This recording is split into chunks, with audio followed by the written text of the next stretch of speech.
तो जी हाँ, नमस्कार दोस्तों, आप लोग देख रहे हैं भोजपुरी धमाल। और ये जो आप लोग रील्स वीडियो देख रहे हैं, ये ऐसा रील्स वीडियो आप लोगों ने कभी नहीं देखा होगा खेसारी लाल यादव जी का। जी हाँ दोस्तों, आप लोग देख रहे हैं कि खेसारी लाल यादव जी अपने पैर से एक्सरसाइज कर रहे हैं, और वो भी 300 kg का डंबल्स उठा रहे हैं। जिम में खेसारी लाल यादव जी मेहनत करते हैं, अपने बॉडी पर काम करते हैं, लेकिन अभी खेसारी लाल यादव अपने पैर का बॉडी बना रहे हैं।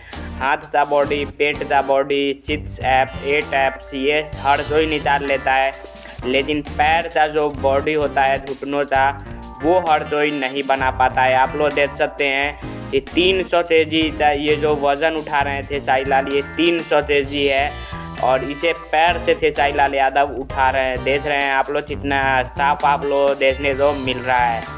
तो ये मेहनत है खेसारी लाल यादव जी का अपने काम के प्रति, और ऐसा मेहनत हर कोई नहीं कर सकता इंडस्ट्री में, चाहे वो कोई भी हो। लेकिन खेसारी लाल यादव जी अपने ऑडियंस के लिए, अपने बॉडी के लिए, अपने फिटनेस के लिए, अपने फिल्म के लिए ये मेहनत कर रहे हैं।